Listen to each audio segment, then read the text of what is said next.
অবশ্যই এই প্রতিবাদ আমাদের সবার, আমরা সবাই চাই তিলোত্তমা বিচার পাক, আমরা নারীরা সুরক্ষিত থাকি।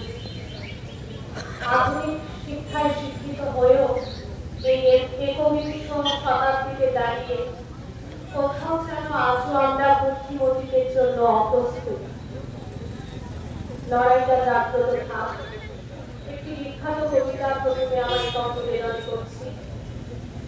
দীর্ঘদিন ধরেই নারীদের যে লজ্জা, নারীদের যে কষ্ট, সেই নিয়ে কবি শুভদাস সত্যের কবিতা আমি সেই মেয়ে। আমি সেই মেয়ে, বাসে, ট্রেনে, ট্রামে, রাস্তায় যাকে আপনি রোজ দেখেন, যার শাড়ি, কপালে টিপ, কানের দুল আর পায়ের গোড়ালি আপনি রোজ দেখেন, আর আরো অনেক কিছু দেখতে পাওয়ার স্বপ্ন দেখেন।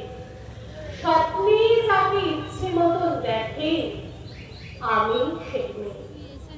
বিহারের প্রত্যন্ত গ্রামে দিনের আলোয় যার ছায়া মারানো আপনার ধর্মে নিষিদ্ধ, আর রাতের গভীরে যাকে বস্তি থেকে তুলে আনতে পাইক বরকন্দাজ পাঠান আপনি, আর সুসজ্জিত বিছানায় যার জন্য অপেক্ষায় অধীর হয় আপনার রাজকীয় দাম্পত্য, আমি সেই মেয়ে।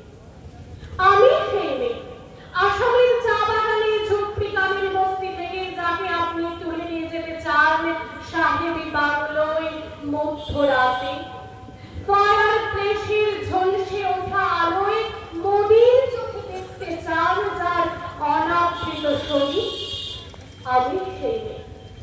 আমি সেই মেয়ে যাকে আপনি রাজস্থানের শুকনো উঠোন থেকে 10 মাইল দূরে পিপাসার জল আনতে পাঠিয়ে দেন, আর 20 মাইল হেঁটে ক্লান্ত বিধ্বস্ত যে রমণী ঘোড়া কাঁধে ঘরে ফিরতে চুলার আগুনের সামনে বসিয়ে দেন আপনার রুটি বানাতে, আমি সেই মেয়ে। আমি সেই মেয়ে যাকে নিয়ে আপনি মগ্ন হতে চান গঙ্গার ধারে, কিংবা ভিক্টোরিয়ার সবুজে, কিংবা সিনেমা হলের নীল অন্ধকারে, যার চোখে আপনি এঁকে দিতে চান ঝুটো স্বপ্নের কাজল আর পুড়িয়ে যাওয়া সিগারেটের প্যাকেটের মতো, যাকে পথের দুপাশে ছুঁড়ে ফেলে দিয়ে আপনার ফুল সাজানো গাড়ি শুভ বিবাহ সুসম্পন্ন করতে ছুটে যায় শহরের পথে। কোণে দেখা আলোর মধুরিতে একা দাঁড়িয়ে থাকা, আমি সেই মেয়ে। আমি সেই মেয়ে যাকে দেবতারাও ক্ষমা করেন না, অহংকার আর শক্তির দম্ভে যার গর্ভে রেখে যান কুমারীর অপমান, আর চোখের জলে কুন্তি হয়ে নদীর জলে ভাসিয়ে দিতে হয় কর্ণকে আত্মজলে। আমি সেই মেয়ে, সংসারের অসময়ে আমি ভরসা, আমার ছাত্র পড়ানো টাকায় মায়ের ওষুধ কেনা হয়, আমার বাড়তি রোজগারে ভাইয়ের বই কেনা হয়, আমার সমস্ত শরীর প্রবল বৃষ্টিতে ভিজতে থাকে, কালো আকাশ মাথায় নিয়ে ছাতা হয়ে থাকি, ছাতার নিচে সুখে বাঁচে সংসার। আপনি আপনি আপনি আপনারা আপনারা আমার জন্য অনেক করেছেন, সাহিত্যে, কাব্যে, শাস্ত্রে, লোকাচারে আমাকে মা বলে পুজো করেছেন, প্রকৃতি বলে আদিক্ষেতা করেছেন, আবার শহরগঞ্জের কানাগলিতে ঠোঁটে রং মাখিয়ে কুলপি হাতে দাঁড় করিয়ে দিয়েছেন। হ্যাঁ, আমি সেই মেয়ে।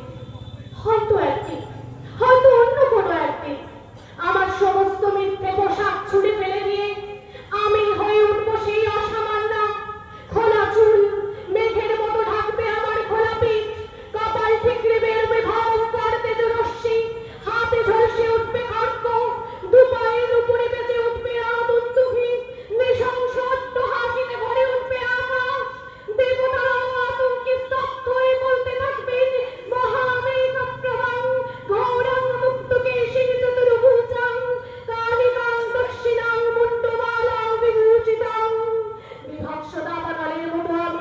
আদর